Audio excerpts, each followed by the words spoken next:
하나님이 살아계시는구나, 이런 경험을 하는 사람들도 있지만 약하게 경험하는 사람도 있습니다. 자, 드디어 모세가 나타나서 애굽 땅에서 이스라엘 백성들을 출애굽시키기 위한 작업으로 10가지의 기적재앙이 일어납니다. 이 10대 기적재앙은 이것은 바로의 손아귀에서 벗어나기 위한 하나님의 작업이에요.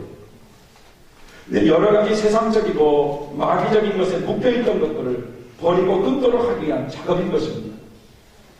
하나님께서는 이 과정에서요, 세상적으로 너무 얽매인 생활이 무엇인가를 깨닫게 하시고 무엇을 끊어야 하는지, 어떻게 회개할 것인지를 점점 알게 하시면서 세상처를 끊고 천국에 대한 믿음을 갖도록 준비시키는 과정이라는 겁니다. 그런데 말이죠, 이 세상적인 끈이, 마귀적인 끈이 얼마나 강한지, 마귀가 말이죠, 놔줄 것 같아도 안 놔주고, 놔줄 것 같아도 안 놔주고, 그러지 않습니까? 출애굽하기가 얼마나 어려운지 아세요, 여러분? 마귀가 보통 우리 영혼을 놔주지를 않습니다. 그런 과정을 거치다가 획기적인 사건이 뭐냐? 출애굽 사건입니다. 이 출애굽 사건은 성도들에게 있어서 매우 중요하고 핵심적인 체험인데, 출애굽을 하기 직전에 하나님께서 이스라엘 백성들에게 어린 양을 잡아서 문인방과 문설주의 어린 양의 피를 뿌림으로써 사망 재앙을 면제받고 출애굽을 할 수 있는 은혜를 주셨어요. 자, 이것은 무엇에 대한 모형인가? 인류의 죄를 위해서 십자가의 피를 흘리시고 죽으신 어린 양 예수님의 보혈에 대한 믿음으로 구원받게 되는 것을 모형으로 보여주고 있다는 것입니다.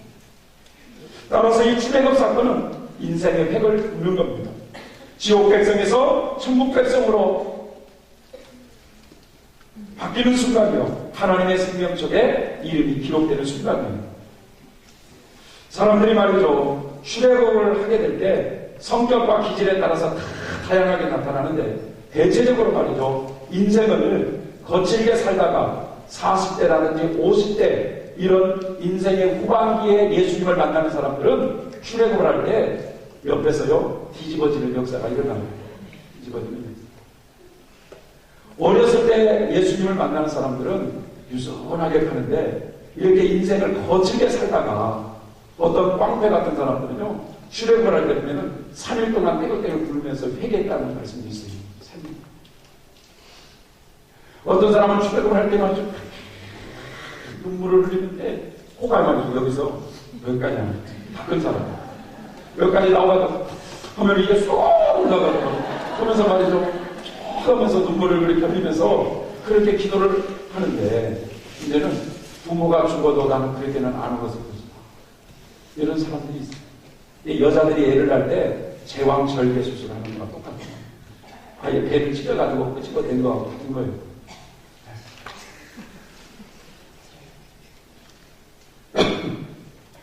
출애굽 체험을 하게 될 때 사람들에게 나타나는 성령의 역사도 강합니다. 어떤 사람은요, 오랫동안 병을로 시달렸던 사람이 교회에 나와서 이 병 치료를 통해서 하나님의 살아계심을 맛보면서 출애굽을 하는 사람도 있습니다. 어떤 사람은요, 부흥이나 기도회를 참석해서 방언을 하거나 환상이 열리는 각종 은사 체험을 하면서 하나님께 대한 믿음이 생기면서 출애굽을 하는 이런 사람도 있습니다. 어떤 사람은 찬송을 부르다가 그 찬송과 가사에서 은혜를 받으면서 눈물을 흘리면서 출애굽 경험을 하는 사람도 있어요. 어떤 사람은요, 세례를 받을 때 목사님이 안수를 해주는데 그 안수를 할 때 불이 들어와 버려요. 그래서 성령의 큰 감동을 받고 출애굽 경험을 하는 사람들도 있습니다. 사람마다 성격과 기질에 따라서 하나님을 만나는 체험이 다양하다는 거죠. 그런데 병을 고침받으며 출애굽 경험을 하는 사람은 치유의 하나님을 강조하게 되어 있고요. 찬양을 통해서 출애굽을 하는 사람은 찬양의 중요성을 강조하게 되어 있고요. 세례를 받을 때 큰 은혜 체험을 해서 출애굽을 하는 사람은 세례가 얼마나 중요한지 안다고 하면서 그 세례를 강조하게 되어 있습니다. 자기가 경험했던 그 은혜의 체험을 강조하게 되어 있다는 거예요. 자, 이렇게 다양한 가운데 출애굽 경험을 하면서 영혼의 큰 기쁨과 동시에 여러 가지 육신적인 어려움도 어느 정도 벗어남으로써 큰 기쁨과 감격을 누리게 하시는 하나님의 뜻이 있습니다. 다시 말해서 죄사함을 얻은 평안과 천국에 대한 확신, 성령의 충만함, 이런 것, 병고침을 받거나 사업하다가 절망에 빠진 분이 현실적인 문제가 해결이 되면서 기쁨과 감사가 따르게 된다는 겁니다. 자, 이러한 감격과 풍성한 은혜 체험을 은혜 체험을 하는 것은 주님에 대한 첫사랑입니다. 첫사랑. 이 주님에 대한 사랑의 고백을 뜨겁게 하시면서 이 신앙의 발걸음을 내딛도록 하시는 겁니다. 그런데 말이죠, 이제 나그네 길이 딱 시작됐는데 이 첫사랑을 아주 강하게 받아버린 사람이 있어요.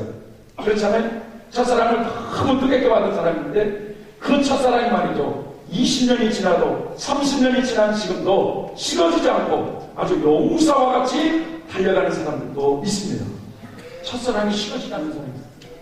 그런데 첫사랑은 말이죠, 뒤집어지는 역사가 있으면서도 요즘 여기서는 요즘 왜 사는지 모르겠고 또 싶어 하면서 말이죠, 이러는 사람들도 있어요. 사람들이 다 다양해요. 자, 천국을 향하여서 나아가는 나그네 길이 이제 시작이 된 겁니다. 할렐루야. 자, 여기에 대한 8단 진복을 한번 보겠습니다. 8단 진복. 8단 진복을 보면 제일 먼저 어떤 성경학자는 팔복이라 해가지고 영적인 성장 과정과는 상관없이 8가지 말씀을 다 지키면 복을 받는다라는 의미로 해석을 하지만, 그러나 예수님께서 말씀하신 8단 진복의 이 팔복의 진정한 의미는 성도가 성령님의 인도함을 받아서 신앙생활을 시작할 때부터 예수님의 형상을 온전히 담기까지 영적으로 성장되어 가는 과정을 예수님은 정확하게 8단계로 구분해서 설명해주고 있다는 거예요. 그래서 8단 진복, 나아갈 진짜 8단계 단계로 복으로 나아가는 과정이다. 자, 첫 번째 말씀이 뭡니까? 첫 번째, 심령이 가난한 자는 복이 있나니 천국이 저희 것이며. 자, 마음이 가난하다는 것이 뭘까요? 세상 삶 속에서 모든 삶의 의욕을 잃은 상태예요. 집에 닥쳐오는 질병으로 인해서 삶의 의욕을 잃는다든지, 사업의 실패로 삶의 의욕을 잃는다든지, 가정이 깨져서 삶의 의욕을 잃는다든지, 자식이 죽음으로 삶의 의욕을 잃는다든지, 각종 크고 작은 시험 풍파로 인해서 삶의 의욕을 잃은 상태가 마음이 가난한 상태라는 거예요. 그런데 마음이 가난한 자는 복이 있다는 거예요. 왜 그렇습니까? 천국이 저희 것입니다. 하나님은 마음이 가난해진 사람들에게 은혜를 부어주셔서 그들로 하여금 천국을 향하는 믿음의 길을 걷도록 하시기 위해서 하시기 때문에 이런 영혼이 복이 있다 하는 것입니다. 고린도전서 1장 27절을 보면 하나님께서 세상에 미련한 것들을 택하사 지혜 있는 자들을 부끄럽게 하시고, 세상에 약한 것들을 택하사 강한 것들을 부끄럽게 하시고, 세상에서 천한 것들, 멸시받은 것들과 없는 것들을 택하사 있는 것들을 폐하려 하시나니 이는 아무 육체라도 하나님 앞에서 자랑하지 못하게 하려 하십니다 하고 있습니다. 마음을 가난하게 해서 낮아질 대로 낮아지게 하셔서 우리를 구원의 길로 이끄시는 하나님이십니다. 자, 여기에 대한 철로 역정을 또 한번 볼까요? 철로 역정. 이 철로 역정은 17세기 영국의 존 버넷이라는 사람이 성경을 중심으로 성도들의 영적 성장에 대한 진리를 자신이 먼저 깨닫고 체험한 것을 문학적으로 서술한 책입니다. 이 책은 성령의 인도함을 받고 있는 기독교인들이 걸어야 될 영적 성장의 길을 문학적으로 서술하고 있으므로 모든 기독교인들을 위한 성장의 척도라고 할 수 있습니다. 자, 먼저 출애굽 전후의 과정을 살펴보면요, 기독교라고 하는 사람이 성경을 통해서 자신이 살고 있는 그 장망성이 장차 망하게 될 것이라는 사실을 깨달아요. 그래가지고 내가 살고 있는 이 성이 장차 망한다고 하니까 굉장히 깨닫고 내 자식이라 이런 사람들 어떻게 할 것인가 깨닫고 슬퍼하고 고민을 하고 있어요. 그때 전도라고 하는 사람이 나타나서 구원의 소식을 알려줍니다. 그때 이 구원의 소식을 접하게 되면서 큰 기쁨과 감격을 맛보면서 생명, 영원한 생명을 외치면서 이 장방성을 떠나는 모습으로 그렇게 표현을 해주고 있다는 거죠. 자, 이 출애굽 전후의 성도들의 경우를 좀 더 말씀을 드리면, 자, 우리 누가복음 14장을 보시면 어떤 사람이 큰 잔치를 준비하고 사람들을 초청하는 모습이 나와요. 잔치할 시간이 되어서 주인이 종에게 사람들을 불러오라고 했어요. 종은 가서 사람들에게 우리 주인님이 당신을 초대하여 오십시오 라고 말할 때 어떤 사람은 나는 밭을 샀으니 못 간다. 나는 소를 샀으니 시험하러 가기 위해서 못 간다는 거예요. 나는 장가 들었으니 못 간다는 겁니다. 하나같이 사양을 해요. 자, 밭을 사고 소를 사고 장가 들어 못 간다는 거예요. 이분들은 마음이 가난한 사람들이 아니에요. 이처럼 세상적으로 가진 것이 많고 세상에 얽매인 것들이 많은 사람들은 여러분 예수 믿기가 어렵습니다. 세상에 가진 것이 많은 사람들은 예수 믿기가 어려워요, 여러분. 세상에 얽매이는 것들이 많으면 예수 믿기가 어렵습니다, 여러분. 그럴 것 같지 않아요. 하나님 나 주시기만 해라. 나 예수 믿기 잘 믿을 것 같아요. 하나님은 안 속아.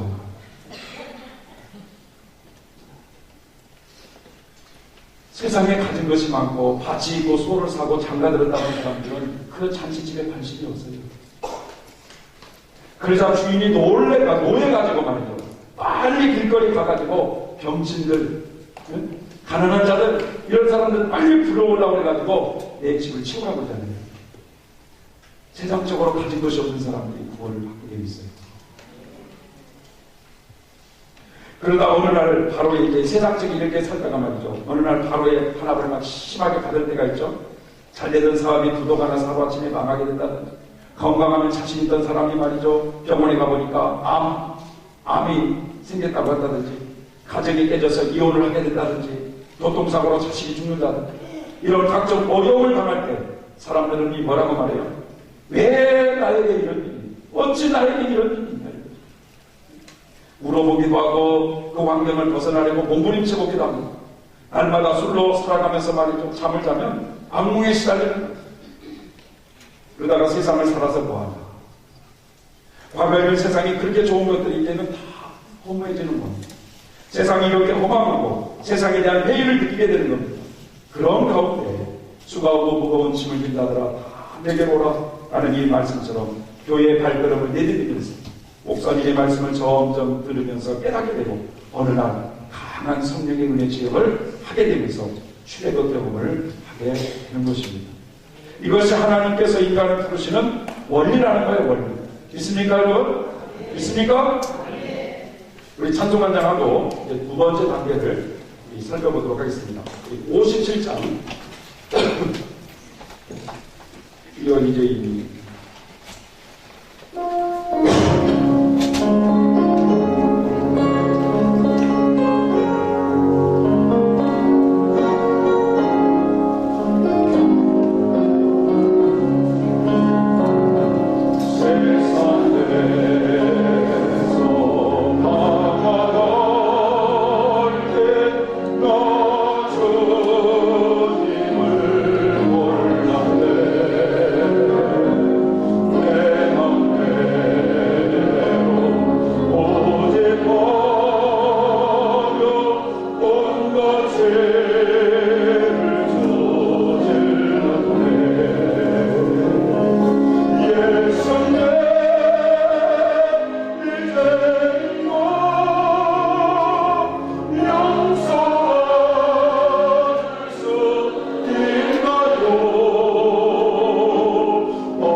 용서